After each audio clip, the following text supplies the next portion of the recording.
మన ప్రభువును రక్షకుడైన యేసుక్రీస్తు మీ అందరికీ ట్రినిటీ ఇంటర్నేషనల్ మినిస్ట్రీస్ నుంచి వందనాలు తెలియజేస్తున్నాను. ఈ దినం వాక్య భాగంలోకి మనం వెళ్ళినట్లయితే నిర్గమాకాండము 4వ అధ్యాయము 24వ వచనం నుంచి దేవుడు ఈరోజు మనతో మాట్లాడనే ఉండగా దేవుని మాటలు వినడానికి మనందరం కూడా సిద్ధపడదాం. ముందుగా చిన్న ప్రార్థన చేద్దాం. పరిశుద్ధుడా, ప్రేమ కలిగిన తండ్రి, వాక్య ధ్యానం చేస్తూ నాయన మీరు అక్కడ వరకు నాయన మేము సిద్ధపడే కృపను మాకు దయచేయమని, మీ మాటల ద్వారా మాతో మాట్లాడమని, పరిశుద్ధ ఆత్మదేవ మీ ఆత్మతో ముందుండి నడిపించమని యేసుక్రీస్తు వారి దివ్యనామంలో ఈ ప్రార్థన మనల్ని అడుగుతూ జవాబు పొందుకుంటున్నాము తండ్రి, ఆమేన్. నిర్గమాకాండము 4వ అధ్యాయము 24వ వచనంలోని, అతడు పోవు మార్గమున సత్రములో యెహోవా అతన్ని ఎదుర్కొని అతన్ని చంపచూడగా. ఈరోజు దేవుడు ఈ ఒక అందిస్తున్నటువంటి వాక్య భాగం యొక్క సందేశం ఏమిటంటే, దేవుడు పిలిచాడు, ఆ దేవుడే చంపజూశాడు. ఎందుకు అనేది ఈ యొక్క నిర్గమాకాండం 4వ అధ్యాయం నుంచి మనం ఈరోజు నేర్చుకుందామండి. సాధారణంగా మనం చూసుకున్నట్లయితే మనం ప్రారంభిస్తున్నప్పుడు ఏదైనా కావచ్చు, అది వ్యాపారం కావచ్చు, చదువు కావచ్చు, లేక కుటుంబ వ్యవస్థను కావచ్చు, మనం ప్రారంభిస్తున్నప్పుడు తగిన జాగ్రత్తలు ఒకవేళ మనం తీసుకోకపోయినట్లయితే తర్వాత మనం దానికి పర్యవసానాన్ని మనం ఖచ్చితంగా పొందుకుంటాం. అయితే ఇక్కడ మోషేని దేవుడు పిలిచాడండి. కానీ ఆ మోషే దేవుడు పిలిచాడు కదా అని చెప్పేసి తను వెళ్తున్నప్పుడు తనకి శ్రమ వచ్చింది. ఏ శ్రమ అంటే, దేవుడే నేరుగా అతను చంపడానికి ప్రయత్నం చేశాడంట. చూడండి, మన జీవితాల్లో కూడా మన పరిచర్య చేయడానికి కావచ్చు, మన ఉద్యోగం చేయడానికి కావచ్చు, దేవుడు మనకు చెప్పింది మనం చేస్తూ ఉన్నప్పుడు కూడా కొన్ని సందర్భాల్లో మన జీవితాల్లో మన ఆటంకాలు చూస్తాం. ఇక్కడ మోషేను చూసుకున్నట్లయితే 4వ అధ్యాయము 24వ వచనంలో చూసుకున్నట్లయితే, యెహోవా అతనిని సత్రములో చంపజూచెను అని ఉంది. ఎందుకు చంపజూశాడు అని అంటే, మన జాగ్రత్తగా ఈ యొక్క 4వ అధ్యాయాన్ని పరిశీలనగా చదివినట్లయితే 3వ అధ్యాయంలోని 4వ వచనంలో ఏ విధంగా అయితే మోషేని దేవుడు పిలిచాడో మనం ఒకసారి చదువుదామండి. 3వ అధ్యాయము 4వ వచనము, దానిని చూచుటకు అతడు ఆ తట్టు వచ్చుట యెహోవా చూచెను.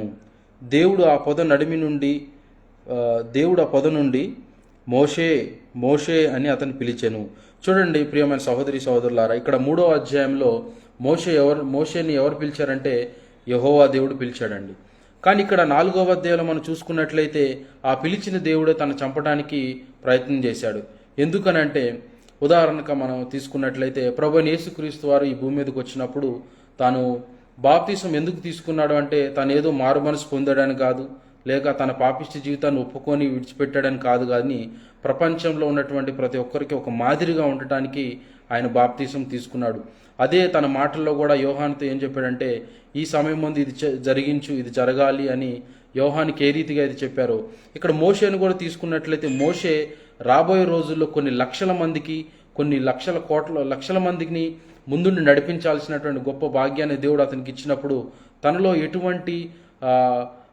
ఎటువంటి దేవునికి ఆయాస్కరమైనది ఉండకూడదు అనే ప్రధాన ఉద్దేశంతో ఇక్కడ చూసుకున్నట్లయితే, తను చిన్నగా ఉన్నప్పుడు తన తల్లిదండ్రులు ఏ విధంగా అయితే అబ్రాహాం నుంచి లేక అక్కడి నుంచి వచ్చిన వాళ్ళందరూ కూడా సున్నతి అనేది వారికి ఒక ఆచారంగా ఉందో దాన్ని మోషే వరకు జరిగింది. కానీ ఎప్పుడైతే మోషే మిద్యాను అరణ్యంలోకి వచ్చినప్పుడు తన కుమారులకి ఆ సున్నతి అనేది చేయలేదు.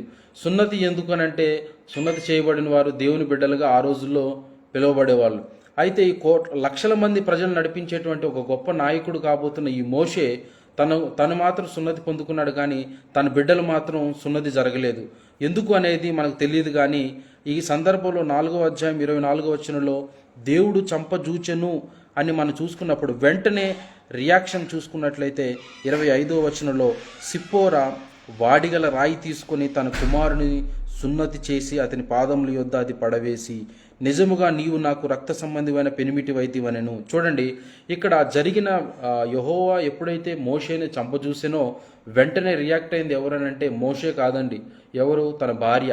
బహుశా మోషే తన బిడ్డలకి సున్నతి చేస్తా అన్నా కానీ తన భార్య ఒప్పుకోలేదేమో, మనకైతే తెలియదు, కానీ ఇక్కడ లిఖించబడలేదు. కానీ ఎప్పుడైతే మోషేని దేవుడు లక్షల మందిని నడిపించడానికి, తనని ఆ యొక్క ప్రయాణాన్ని ప్రారంభించడానికి పిలిచాడో అప్పుడు తను పట్టించుకోలేదు, లేక నిర్లక్ష్యం చేసేయడము తెలియదు, కానీ తన బిడ్డలకు మాత్రం తాను సున్నతి చేయలేదు. అంటే అది ఒక నిర్లక్ష్యంగా అక్కడ లేక తను మర్చిపోయే రీతిగా మనకు అనిపిస్తుందండి. అందుకని దేవుడు చంపజూసిన వెంటనే తన భార్య తనకి స్ట్రైక్ అయిపోయింది అంటలోనే. అరే నేను నా బిడ్డలకి సున్నతి చేయలేదే అని ఆమె తెలుసుకొని వెంటనే ఒక రాయి తీసుకొని బిడ్డలకి సున్నతి చేసిందండి. ఈరోజు మన వ్యక్తిగత జీవితాలు మనం ఒకసారి పరిశీలించుకుందామండి. ఒకసారి ఈరోజు నువ్వు ప్రారంభించినటువంటి నీ కుటుంబ వ్యవస్థ కావచ్చు, లేక నీ ఉద్యోగం కావచ్చు, లేక నీ వ్యాపారం కావచ్చు, లేక నీ చదువు కావచ్చు, లేక నీ స్నేహితులతో నువ్వు సాగిస్తున్న జీవితం కావచ్చు, నీ ఏదైనా కావచ్చు. కానీ నీ ప్రారంభంలో నీకు చాలా బాగుంటుంది. ఎందుకనంటే నువ్వు అనుకుంటావు దేవుడు నా తోడుగా ఉన్నాడు, దేవుడు నన్ను నడిపిస్తున్నాడు, దేవుడే చెప్పాడు నాకు ఈ పని చేయమని. కానీ ఒకసారి పరిశీలించుకోవాలి, నువ్వు ఈరోజు ఎందుకు ఆ శ్రమ గుండా వెళ్తున్నావు, ఎందుకు ఆర్థిక ఇబ్బంది గుండా వెళ్తున్నావు అనేది ఒకసారి పరిశీలించుకోవాలి. ఇక్కడ మోషేని చూసుకున్నట్లయితే దేవుడే పిలిచాడు అతన్ని.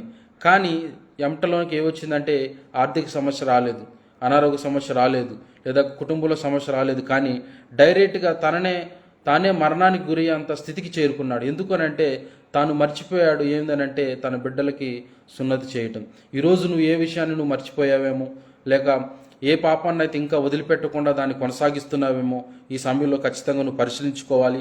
మన పరిశుద్ధ గ్రంథంలో ఉదాహరణకు మనం తీసుకున్నట్లయితే మనం అబ్రాహాముని దేవుడు పిలిచినప్పుడు తను వెంటనే తన కుటుంబాన్ని, తన ప్రాంతాన్ని అందరినీ విడిచిపెట్టి దేవుని కోసం తను బయటకు వచ్చాడు. కానీ కొన్ని రోజులకి తనకి కరువు వచ్చిందని ఏం చేశాడంటే దేవుని మాట కాదని లోకం వైపు తిరిగాడని. అంటే చూడండి, అబ్రాహాము ప్రయాణం ఎవరి ద్వారా ప్రారంభించబడింది అంటే దేవుని ద్వారా ప్రారంభించబడింది. కానీ కరువు ఎలాగొచ్చింది? అది దేవుడు పర్మిషన్ ఇచ్చాడు. కానీ ఆ సందర్భంలో అబ్రాహాం ఏం చేయాలి? ప్రభువా కరువు వచ్చింది, ఏం చేయాలని దేవుణ్ణి అడగాలి. ఈరోజు మనం కూడా అడుగుతున్నామా లేదా అని ఒకసారి పరిశీలించుకోవాలి. ఈరోజు నువ్వు చేస్తున్న ఉద్యోగంలో కావచ్చు, వ్యాపారంలో కావచ్చు, లేక నువ్వు చదువుతున్న చదువులో కావచ్చు, నువ్వు చేస్తున్న పరిచర్యలో కావచ్చు, కష్టం గుండా వెళ్తున్నావా, శ్రమ గుండా వెళ్తున్నావా, ఆర్థిక ఇబ్బందులు గుండా వెళ్తున్నావా, ఎవరికి చెప్పుకోలేనటువంటి పరిస్థితులు గుండా వెళ్తున్నావా? అయితే ఒక్కసారి ఈ సమయంలో దేవుడిని గుర్తు చేస్తుంది ఏంటంటే నువ్వు ఏదైనా ఒక పాపాన్ని లేక దేవునికి వ్యతిరేకంగా దేవునికి చెప్పకుండా ఏమన్నా దాచిపెట్టావేమో ఒకసారి నువ్వు ఆలోచించు. ఎందుకంటే ఆ రోజు అబ్రాహాం కూడా దేవుడి చేత పిలువబడి తన ప్రయాణం ప్రారంభించినప్పుడు కరువు వచ్చినప్పుడు దేవుణ్ణి ఆశ్రయించకుండా తన యొక్క హృదయం ఏదైతే చెప్పిందో దాని ప్రకారం తాను ముందుకెళ్ళాడు. తర్వాత దేవుడే కలగజేసుకున్నాడు, కానీ అబ్రాహాం ప్రార్థన చేయలేదండి. ఇక్కడ చూడండి, మోషే తను చేసిన ఆ నిర్లక్ష్యానికి లేక తాను మర్చిపోయిన ఆ యొక్క సంఘటనని దేవుడే గుర్తు చేశాడు. కానీ మోషే అంతటా తాను దేవుడు నన్ను నడిపించబోతున్నాడే, లక్షల మందిని నడిపించబోతున్నానే, నా బిడ్డలకి నేను సున్నతి చేయలేదు ఎలాగా అని చెప్పి తను గుర్తు తెచ్చుకోలేదండి. కానీ దేవుడే ఆ సంఘటనలోని తానే కలగజేసుకుని దేవుడే తెలియజేశాడు. ఈరోజు మన జీవితంలో కూడా కొన్ని సందర్భాల్లో మనకు ఎదురవుతున్నటువంటి ఆ శ్రమలో కష్టాలను బట్టి మనం కూడా గుర్తు చేసుకోవాలండి. బహుశా ఆ గుర్తు చేసిన అంశాన్ని ఇంకా మనం విడిచిపెట్టకుండా కొనసాగిస్తున్నావేమో ఒకసారి మనం పరిశీలించుకొని ఈ సమయంలో దేవుడు మనకు చెప్తున్నప్పుడు ఖచ్చితంగా ఆ యొక్క సంఘటన లేక ఆ విషయాన్ని మనం విడిచిపెట్టినట్లయితే ఖచ్చితంగా అనేక లక్షల మందికి, కోట్ల మందికి మన జీవితాన్ని ఒక మాదిరిగా నిలబెట్టడానికి దేవుడు సిద్ధంగా ఉన్నాడండి. అదే రీతిగా మనం యాకోబును కూడా తీసుకున్నట్లయితే తాను ఫస్ట్గా చూసుకున్నట్లయితే ఒక మోసగాడుగా ఉన్నాడు. అయితే తన మామ ఇంటి నుంచి తను వస్తున్నప్పుడు తన మామ తను చంప చూసినప్పుడు ఆ యాకోబు ఏమీ ప్రార్థన చేయలేదండి. నా మామ వచ్చి నన్ను చంపేస్తాడేమో, నన్ను ఏదైనా చేస్తాడేమో అని తను ఎక్కడా కూడా దేవునికి ప్రార్థన చేయాల. కానీ దేవుడే కలగజేసుకొని లాభానికి కలలో దర్శనమిచ్చి తను వార్నింగ్ ఇస్తాడండి. తను నా మనిషి, తను నువ్వేం చేయొద్దు, తనతో సమాధానంగా మాట్లాడు అని యాకోబు యొక్క మామతో దేవుడే దర్శిస్తాడు.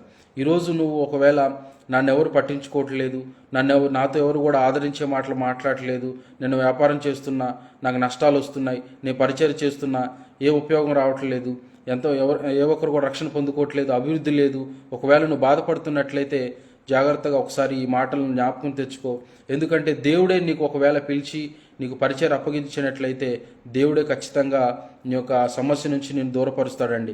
ఇక్కడ యాకోబుని కావచ్చు, అబ్రాహాముని కావచ్చు దేవుడే పిలిచాడు. ఆ సమస్య వచ్చినప్పుడు వారి జీవితాల్లో దేవుడే కలగజేసుకుని ఆ సమస్య నుంచి వారిని దూరపరిచాడండి. అయితే మన వ్యక్తిగత జీవితాన్ని మనం పరిశీలించుకోవాలి. ఈరోజు నువ్వు ఏ సమస్య గుండా వెళ్తున్నావో నాకైతే తెలియదు, కానీ ఒకసారి నువ్వు పరిశీలించుకోవాలి. నువ్వు ప్రారంభించింది మంచిగానే ఉంది, ఒక నెల రోజులు కావచ్చు, లేక 2-3 నెలలు కావచ్చు, ఒక సంవత్సరం కావచ్చు, బాగానే ఉంది. కానీ రాబోయే రోజుల్లో ఎక్కడన్నా ఆ సమస్య రాబోతుందేమో, ఒకవేళ ఆ సమస్య కంటే రాకముందే దేవుడు నీకు ఈరోజు ఈ మాటల ద్వారా తెలియజేస్తున్నాడేమో ఒకసారి ఆలోచించు. ఈ యొక్క మోషే జీవితం ద్వారా దేవుడు మనకు తెలియజేస్తుంది ఏంటంటే, మనం దేవుడు పిలిచినప్పుడు ఆ యొక్క ఆయన పని చేస్తున్నప్పుడు, లేక మన ఉద్యోగం కావచ్చు, వ్యాపారం ఏదైనా కావచ్చు, ఈ లోకంలో ఉన్నటువంటి దేవుని చిత్త ప్రకారం మనం ఏది చేసినప్పుడు కూడా కష్టాలు, శ్రమలు ఖచ్చితంగా వస్తాయండి. ప్రభువైన యేసుక్రీస్తు వారు మనకు చెప్పింది ఏంటంటే, లోకంలో మీకు శ్రమ అన్నారు కానీ లోకంలో మీకు సంతోషం అని అనలేదు. ఈరోజు మనం తెలియకుండా మనం చేస్తున్న పెద్ద మిస్టేక్ ఏంటంటే, కొన్ని సందర్భాల్లో మనం ఏదైనా ఒకటి ప్రారంభించినప్పుడు అప్పుడు మనం చేసే ప్రార్థన ఏంటంటే, ప్రభా నేను ఇది ప్రారంభించబోతున్నాను ప్రభా, దయచేసి నాకు కష్టం రావద్దు ప్రభా, నాకు ఇబ్బంది రావద్దు ప్రభా, ఏ ఒక్కరు వచ్చి నాకు అడ్డు చెప్పడానికి వీల్లేదు ప్రభా అని మనం ప్రార్థన చేస్తాం. జాగ్రత్తగా ఒకసారి ఆలోచించండి. ప్రభువైన యేసుక్రీస్తు వారు ఆ కొండ మీద ప్రసంగం అయిపోయిన తర్వాత మత్తయి సువార్తలోని 8వ అధ్యాయంలో మనకేం తెలియజేస్తున్నారు? చివరిగా ఎవరైతే అంతం వరకు సహిస్తారో వారిదే రక్షణ అన్నాడు. అంతకంటే ముందుగా ఏమన్నారు? లోకంలో మీకు శ్రమ, అయినా మీరు ఆనందించండి, సంతోషించండి అని చెప్పాడు. కాబట్టి మనం ఈ యొక్క అద్భుతమైన దేవుని యొక్క మాటను మనం మర్చిపోయి దేవుణ్ణి అవమానపరుస్తూ కొన్ని సందర్భాల్లో, ప్రభా నాకు ఈ కష్టం రావద్దు ప్రభా, ఈ శ్రమ నాకు రావద్దు ప్రభా, ఈ పరిచయం చక్కగా జరగాలి ప్రభా, నేను చేస్తున్న వ్యాపారం సరిగా జరగాలి ప్రభా, నేను మంచిగా చదువుకోవాలి ప్రభా, నా కుటుంబ వ్యవస్థని చక్కగా నిర్మించుకోవాలి ప్రభా అని ప్రార్థన చేస్తాం. ఒకసారి ఆలోచించు, యేసయ్య చెప్పిన మాట నువ్వు ఎన్ని సంవత్సరాలు అవుతుంది మర్చిపోయాను? యేసయ్య చెప్పాడు కదా నీ లోకంలో శ్రమ అని. మరి నువ్వు ఎందుకు ఆ శ్రమను వద్దంటున్నావు? నువ్వు ఒకవేళ ఆ శ్రమను వద్దు అని అంటున్నావు అంటే ఒకసారి నువ్వు పరిశీలించుకోవాలి. దేవునితో నువ్వు ప్రతిదినం గడుపుతున్నావా? ఒకవేళ గడుపుతున్నా కానీ దేవుని యొక్క మాటలను వినకుండా కేవలం నీ మాటలనే దేవుడికి చెప్పే రీతిగా స్వార్థంగా ఉన్నావా? ఒకసారి నువ్వు ఆలోచించాలి. ఇక్కడ మోషేని చూసుకున్నట్లయితే దేవుడే పిలిచాడు, కానీ ఒకసారి తను ఆలోచించాల్సింది. అరే నేను కొన్ని లక్షల మందికి దేవుని వైపుకి నడిపించే ఒక నాయకుడుగా నన్ను మార్చిపోతున్నాడే, నాలో ఇంకేమైనా లోపాలు ఉన్నాయా? ఇక్కడ మనం చూసుకున్నట్లయితే 4వ అధ్యాయంలో తను తెలియజేస్తాడు దేవుడికి, ప్రభా నాకు నోటి మాంద్యం ఉంది, నేను సరిగా మాట్లాడలేను, నన్ను ఎవరు గుర్తుపట్టరు అని చాలా కారణాలు చెప్పాడు. కానీ అంటే ఉదాహరణకు ఒక 4-5 సాకులు చెప్పాడు. కానీ తన బిడ్డలకు చేయనటువంటి సున్నతి గురించి మాత్రం తను గుర్తించలేదండి. ఈరోజు నువ్వు గుర్తించినటువంటి లేక నువ్వు మర్చిపోయినటువంటి ఆ పాపం ఏదో, ఆ యొక్క దేవునికి వ్యతిరేకమైనటువంటి ఆ పని ఏదో నీకు మాత్రమే తెలుసండి. ఈరోజు దేవుడిని గుర్తు చేస్తున్నప్పుడు ఖచ్చితంగా ఈ ప్రార్థన ముగింపులో నువ్వు ఖచ్చితంగా గుర్తు చేసుకొని దాని గురించి నువ్వు ప్రార్థన చేయాలి. ఏ రీతిగా అయితే మోషే భార్య వెంటనే తను రియాక్ట్ అయ్యి వెంటనే తన బిడ్డలకు సున్నతి చేసి తన యొక్క మోషే యొక్క ప్రయాణాన్ని కొనసాగించడానికి ఉపయోగపడిందండి. చూడండి, నిర్గమాకాండము 4వ అధ్యాయంలో 24వ అధ్యాయం. అతడు పోవు మార్గమున సత్రములో యెహోవా అతన్ని ఎదుర్కొని అతన్ని చంపచూడగా, చూడండి వెంటనే సిప్పోరా తనకి వెంటనే స్ట్రైక్ అయిపోయింది అని అంటే, సిప్పోరా వాడిగల రాయి తీసుకొని తన కుమారునికి సున్నతి చేసి అతని పాదముల యొద్ద పడవేసి, నిజముగా నీవు నాకు రక్త సంబంధమైన పెనివిటి వైతివనెను. అంతటా, చూడండి జాగ్రత్త చదవండి, అంతటా ఆయన అతనిని విడిచెను. చూడండి ఇక్కడ ఎప్పుడైతే యెహోవా సత్రములో మోషేని చంపజూశాడో దానికి వెంటనే తన భార్య రియాక్ట్ అయిపోయింది. అరే ఇది చేయలేదే అని ఆయన రియాక్ట్ అయిపోయి ఏం చేసింది? తన బిడ్డలకి సున్నతి చేసిన వెంటనే ఇక్కడ క్లియర్గా రాస్తుందంటే, అంతటా ఆయన అతనిని విడిచెను. అప్పుడు ఆమె, ఈ సున్నతిని బట్టి నీవు నాకు రక్త సంబంధమైన పెనివిటి అయితే నేను, మరియు యెహోవా మోషేను ఎదుర్కొనుటకు అరణ్యంలోనికి వెళ్ళమని అహరోనుతో చెప్పగా. చూశాడండి, ఇక్కడ తను ప్రయాణం ప్రారంభించాడు కానీ ఆగాల్సి వచ్చింది. ఆగడానికి ప్రధాన కారణం ఏంటంటే తనలో నిర్లక్ష్యం ఉంది. తనకి వ్యక్తిగతంగా తనకున్నటువంటి కష్టాలన్నిటినీ దేవుడికి చెప్పాడు కానీ తన కుటుంబంలో జరుగుతున్నటువంటి లేక తన కుటుంబంలో మిగిలి ఉన్నటువంటి ఆ యొక్క సంఘటన మాత్రం దేవుడికి తను చెప్పలేదు, లేక ఆ పని జరిగించలేదండి. కాబట్టి దేవుడు ఈరోజు మనకి మాటల ద్వారా తెలియజేస్తుంది ఏంటంటే, మనం చేస్తున్న పనిలో కావచ్చు, పరిచర్యలో కావచ్చు, మనం చదువుతున్న చదువులో కావచ్చు, ఏదైనా కావచ్చు, మనం ప్రారంభించినప్పుడు చాలా బాగుంటుంది, దేవుడే మనకు పర్మిషన్ ఇచ్చాడు, దేవుడే నాకు చెప్పాడు బ్రదర్ అని మనం చెప్తా ఉంటాం, కరెక్టే, మంచిదే. కానీ రాబోయే రోజుల్లో ఎటువంటి శ్రమ రాబోతుందో నీకు నాకు మాత్రం ఖచ్చితంగా తెలియదండి. ఆ శ్రమ రాకుండా ఉండాలి అంటే ఫస్ట్ మనం పరిశీలన చేసుకోవాలి. దేవుడు చెప్పినట్టే నేను చేస్తున్నానా, ఇంకా నాలో ఏమైనా లోపాలు ఉన్నాయా అనేది మనం ఖచ్చితంగా మనం పరిశీలించుకోవాలి. మన పరిశుద్ధ గ్రంథంలో చూసాం, ఇందాల అబ్రాహాము జీవితాన్ని చూసాం, యాకోబు జీవితాన్ని చూసాం. అలాగే ఒక్క వ్యక్తి గురించి కూడా మనం చివరిగా చూసి వాక్యాన్ని ముగించుకుందామండి. గారడీ సీమోన్ అనే వ్యక్తి నూతన నిబంధనలో అపోస్తుల కార్యం 8వ అధ్యాయంలో మనకు కనిపిస్తాడు. తాను అందరి వలె లోకానుసారంగా జీవిస్తూ తాను ఒక అద్భుతమైన వ్యక్తిగా, తను అద్భుతాలు చేసే వ్యక్తిగా తను ఒక పేరు సంపాదించాడు. ఎప్పుడైతే ఫిలిప్పు ఆ ప్రాంతంలో సువార్త ప్రకటించినప్పుడు నేను రక్షణ పొందుకున్నాను, నేను యేసుక్రీస్తుని అంగీకరించాను అని అబద్ధం చెప్పి తన దగ్గరికి వచ్చి బాప్తిసం తీసుకొని తనతో పాటు పరిచర్య చేయడానికి ప్రారంభిస్తాడండి. తాను పరిచర్య చేయడం ప్రారంభించిన కొద్ది దినంలో తను కలిగి ఉన్నటువంటి సుబుద్ధిని లేక తను కలిగి ఉన్నటువంటి దుర్బుద్ధిని తను వ్యక్తపరిచాడండి. ఏ విధంగా వ్యక్తపరిచాడంటే, పేతురు వాళ్ళు వచ్చి అక్కడ ప్రార్థన చేస్తున్నప్పుడు వాళ్ళ దగ్గరకు వచ్చి ఏమన్నాడంటే, నాకు కూడా ఈ యొక్క అద్భుతాలు చేసే వరము నాకు ఇస్తారా అని చెప్పి వారి ముందు డబ్బును ముందు పెడతారండి. చూసారా, తను కలిగి ఉన్నటువంటి దుర్బుద్ధిని ఎప్పుడు బయటపెట్టాడంటే ప్రారంభంలో కాదండి, కొద్ది రోజుల తర్వాత, కొన్ని నెలల తర్వాత తన యొక్క ప్రవర్తనను, అసలైన ప్రవర్తనను తను బయటపెట్టాడని. తర్వాత తన జీవితం ఏ విధంగా వెళ్ళిపోయిందని అంటే మనకు తెలియదు. కానీ పేతురు దానిని అంటాడు, నీ హృదయం ఘోరమైన దౌర్భాగ్య పరిస్థితిలో ఉంది, నువ్వు ఒకవేళ ఇప్పుడే దేవుని క్షమాపణ కోరితే దేవుడు నిన్ను క్షమిస్తాడేమో అని చెప్పి పేతురు హెచ్చరించినప్పుడు కూడా గారడీ సీమోను ఒప్పుకోలేదండి. నా బదులు నువ్వే ప్రార్థన చేయని గర్వంతో మాట్లాడి అక్కడి నుంచి వెళ్ళిపోయాడండి. ఈరోజు ఈ మాటలు వింటున్నటువంటి ప్రియ సహోదరి సహోదరుడా, దేవుడు ఈరోజు నీతోనే మాట్లాడుతున్నాడేమో ఒకసారి ఆలోచించు. ఇంకా నీలో ఏదైతే నువ్వు దాచిపెడుతున్నావో, ఏదైతే ఇంకా నువ్వు కొనసాగిస్తున్నావో దాన్ని ఈరోజు నువ్వు ఒకవేళ విడిచిపెట్టకుండా ఉన్నట్లయితే ఖచ్చితంగా నీ జీవితం కూడా అర్ధాంతరంగా ముగిస్తుంది అని చెప్పడానికి నేను కాదు. కానీ ఖచ్చితంగా బైబిల్లో చాలామంది జీవితాలు మనం చూస్తామండి. ఉదాహరణకి సంసోన్ చూసుకుంటాం మనం.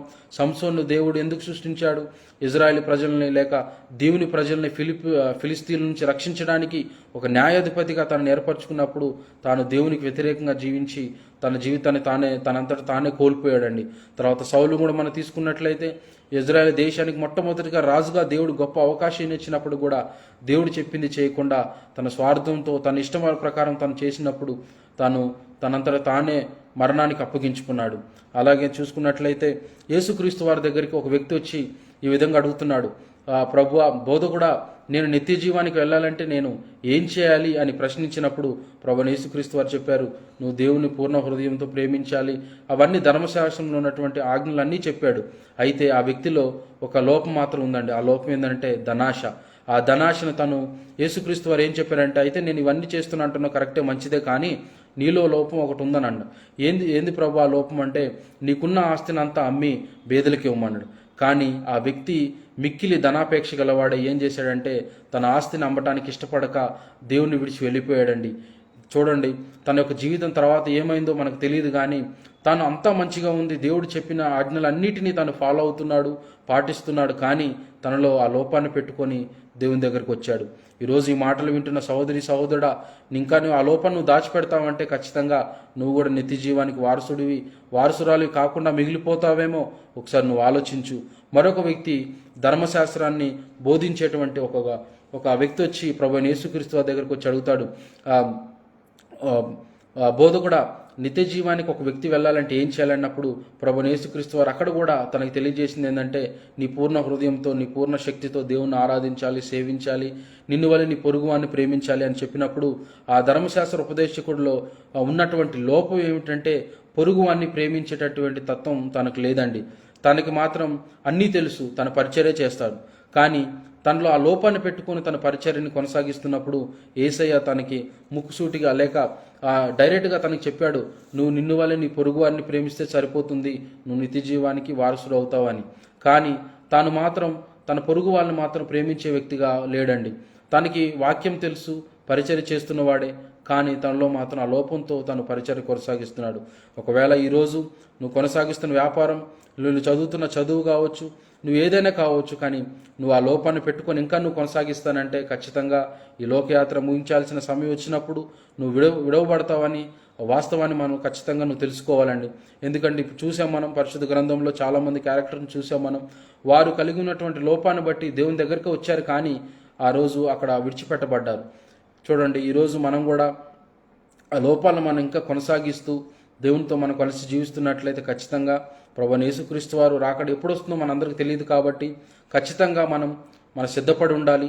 ఈరోజు రావచ్చు, రేపు రావచ్చు, ఈరోజు రాత్రికి రావచ్చు, లేదంటే ప్రార్థన ముగించిన గంట తర్వాత రావచ్చు, మనకు తెలియదండి. కాకపోతే మనం ప్రతి దినము ప్రతిరోజు 24/7 మనం ఖచ్చితంగా మన సిద్ధపాటు కలిగి ఉండాలి. ఈరోజు ఒకవేళ సిద్ధపాటు లేకుండా నీ యొక్క జీవితాన్ని నువ్వు కొనసాగిస్తున్నట్లయితే దేవుడి మాటల ద్వారా నీకు నాకు తెలియజేస్తుంది ఏంటంటే, ఈ రోజు నుంచి నువ్వు సిద్ధపడు. ఈ రోజు నుంచి నువ్వు ధైర్యంగా దేవుని చిత్త ప్రకారం జీవిస్తూ కష్టమైన, శ్రమైన ఏదైనా కావచ్చు, నువ్వు ఆ సమస్య వచ్చినప్పుడు ఖచ్చితంగా మనుషులను కాదు కానీ దేవుని ఆశ్రయించు. నీకు ఎదురవుతున్నటువంటి ఆ సమస్యను దేవునికి చెప్పు. ఈరోజు నువ్వు ప్రారంభించబోతున్న ఉద్యోగం కావచ్చు, ఈరోజు నువ్వు ప్రారంభిస్తున్న చదువు కావచ్చు, లేక నువ్వు పరిచర్య కావచ్చు, ఉద్యోగం కావచ్చు, ఏదైనా కావచ్చు అండి, నువ్వు ఖచ్చితంగా ప్రార్థన చేయి. దేవునికి చెప్పు, ప్రభువా నేను ఈ విధంగా ప్రారంభించిపోతున్నాను ప్రభువా, ఈ దినమంతా మీరు ఆశించినట్టుగా నేను జీవించాలి, ఈ దినమంతా మీరు ఆశించినట్టుగా నేను వ్యాపారం చేయాలి, మీరు ఆశించినట్టుగా నేను పరిచర్య చేయాలి, నా మాట తీరు వల్ల, నా ప్రవర్తన వల్ల అనేక మందికి నేను యేసయ్యను పరిచయం చేయాలి ప్రభువా, అట్టి గొప్ప కృపను నాకు దయచేయి ప్రభువా అని మనం వ్యక్తిగతంగా ఈరోజు ఈ సమయంలో ప్రార్థన చేస్తున్నప్పుడు ఖచ్చితంగా ప్రతి ఒక్కరు కూడా ప్రార్థనలో ఏకీభవించండి. ప్రతి ఒక్కరు కూడా ప్రార్థన చేయండి. నువ్వు ఏదైతే లోపాన్ని ఇంకా దాచిపెట్టి నీ జీవితాన్ని, నీ పరిచర్యను, నీ చదువును కొనసాగిస్తున్నావేమో దాని గురించి ఈరోజు ఈ సమయంలో ప్రార్థనలో దేవునికి చెప్పు. ఖచ్చితంగా బైబిల్ సెలవిస్తుంది, నిజముగా మొరపెట్టు వారికి దేవుడు సమీపంగా ఉంటాడని దేవుడు యొక్క సెలవిస్తుంది. కాబట్టి ఈరోజు నువ్వు నిజముగా మొరపెట్టినట్లయితే ఖచ్చితంగా దేవుడిని సమీపంగా ఉంటాడు. నువ్వు ఏదైతే దేవునికి అప్పచెప్తున్నావో దేవుడు దాన్ని నీ నుండి దూరపరుస్తాడు. అద్భుతంగా నీ యొక్క జీవితాన్ని కొనసాగింపు చేస్తాడు. ఈరోజు ఒకసారి మనం చూసుకున్నట్లయితే మోషే చనిపోయి, అబ్రహాం చనిపోయి, వీళ్ళందరూ చనిపోయి కొన్ని వేల సంవత్సరాలు అవుతుందండి. ఈరోజు కొన్ని లక్షల కోట్ల మందికి వారి జీవితాలు మాదిరిగా ఉంది. ఈరోజు నీ జీవితం, నా జీవితం కూడా రాబోయే రోజుల్లో కొన్ని లక్షల కోట్ల మందికి ఒక మాదిరిగా నిలబెట్టడానికి దేవుడు సిద్ధంగా ఉన్నాడండి. మరి ఈరోజు నువ్వు సిద్ధంగా ఉన్నావా? నువ్వు సిద్ధంగా ఉండాలి అని అంటే నీలో ఆ లోపాలు ఉండటానికి వీల్లేదండి. మోషే ఆ రోజు సిద్ధంగా ఉన్నాడు, కానీ తనలో లోపాన్ని పెట్టుకొని ముందుకు వచ్చినప్పుడు దేవుడే కలగజేసుకొని ఆ లోపాన్ని తెలియజేశాడు. అబ్రాహాం విషయంలో కూడా దేవుడే కలగజేసుకొని దేవుడు ఆ సమస్య నుంచి తను దూరపరిచాడు. యాకోబును కూడా తన జీవితంలో తను ఎదుర్కోబోతున్న సమస్య నుంచి తానే దూరపరిచాడు.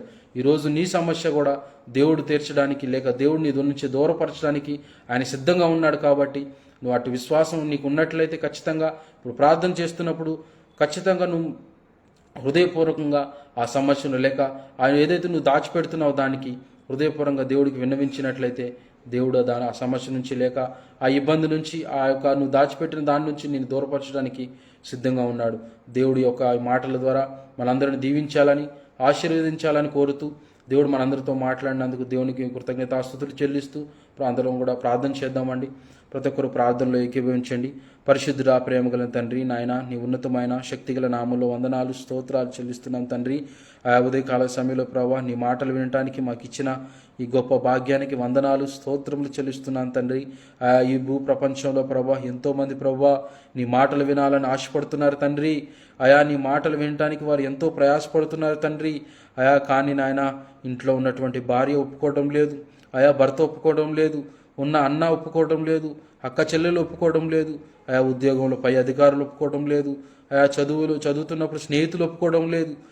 ఎన్నో సమస్యలు ప్రభా, ఎంతోమంది ప్రభా నీ మాటలు వినాలని ఆశ ఉన్నప్పటికీ నాయన వారు ఎదురవుతున్న సమస్యలు బట్టి ప్రభా నీ మాటలు వినలేకపోతున్నారు ప్రభా. మాలో ఏ మంచితనం లేకపోయి ఉన్నప్పటికీ నాయన మాకు ఈ గొప్ప భాగ్యాన్ని ఇచ్చావు తండ్రి. మీతో ఈ విధంగా సమయం గడపడానికి నీ గొప్ప కృప చూపించావు తండ్రి. నాయన స్వేచ్ఛగా నాయన నీ మాటలు వినటానికి మాకు ధన్యతనిచ్చావు ప్రభా. అందుని బట్టి వందనాలు, స్తోత్రాలు చెల్లిస్తున్నాను తండ్రి. నీ మాటలు విన్నట్లయితే ప్రభా మా కుటుంబాలు కట్టబడతాయి.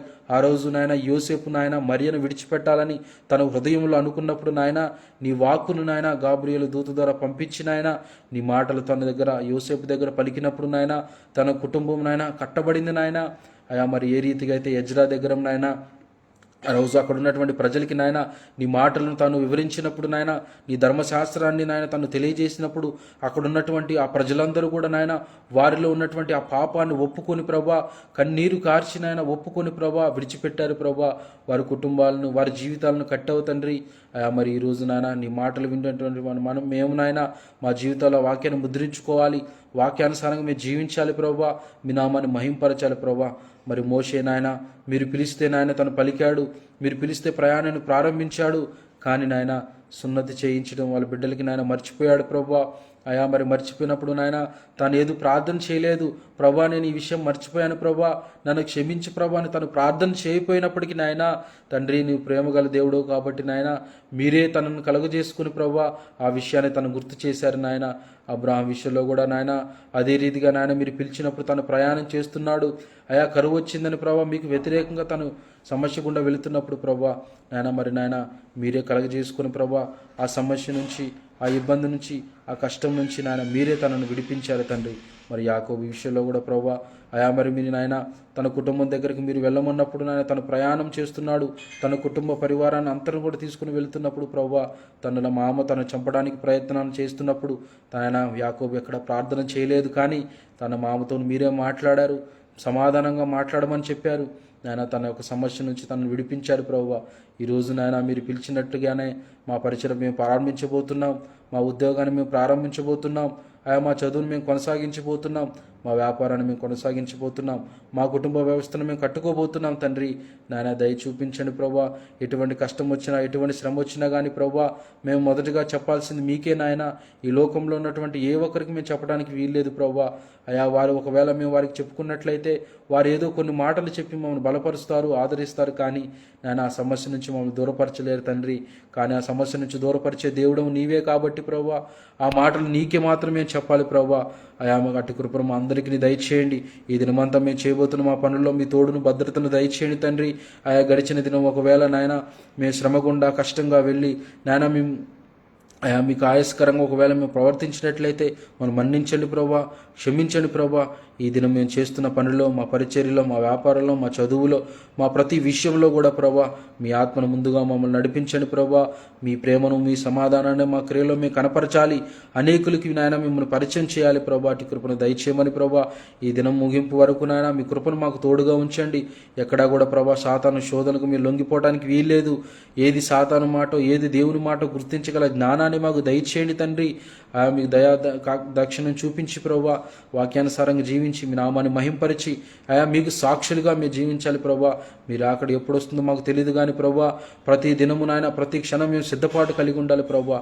సిద్ధపాటు కలిగి ఉండాలంటే మీతో సహవాసం మేము కలిగి ఉండాలి కాబట్టి ప్రభా ఆ సహవాసాన్ని మేము కోల్పోయే దౌర్భాగ్యం మేము ఉండకుండా ప్రభా ఆ సహవాసాన్ని నాయన మేము కొనసాగించే కృపను మాకు దయచేయమని మరొకసారి ప్రభా మోషే జీవితం ద్వారా మాకు అద్భుతమైన పాఠాన్ని మాకు నేర్పించావు నాయన.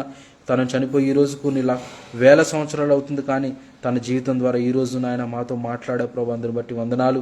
అలాగే నాయన మా జీవితం ద్వారా రాబోయే రోజుల్లో అనేక లక్షల మందితో మీరు మాట్లాడబోతున్నారు, మా జీవితాన్ని అనేక లక్షల మందికి మాదిరిగా మీరు చూపించబోతున్నారు.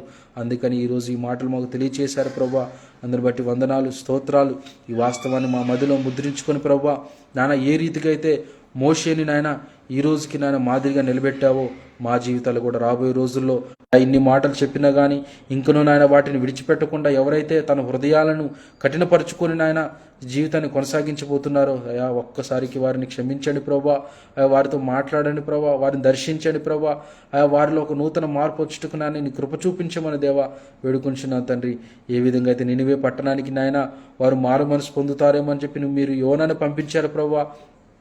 అద్భుతంగా నాయన యోనా మాటలకు వారు ప్రభా ఏ రీతిగా అయితే నాయన తను మీ మాటలు బోధించాడో వారి జీవితాలు వారు మార్చుకున్నారు ప్రభా, వారు తగ్గించుకున్నారు ప్రభా, వారిని రక్షించావు ప్రభా. అటు కృపను దయచేసినందుకు వందనాలు. ఈరోజు నాయన నీ మాటలు మేము పలికినప్పుడు లేక నీ మాటలు మేము విన్నప్పుడు ప్రభా ఇంకనూ నాయన మీకు ఆయస్కరంగా ఏ విషయాన్ని అయితే మేము దాచిపెట్టి మా జీవితాన్ని మేము కొనసాగిస్తున్నావేమో ఆ దాచిపెట్టిన ఆ విషయాన్ని ఈరోజే ఈ క్షణమే దాన్ని విడిచిపెట్టి నాయన మీరు ఆలోచించే రీతిగా, మీరు సంతోషించే రీతిగా ఆమె జీవితాన్ని కొనసాగించాలి.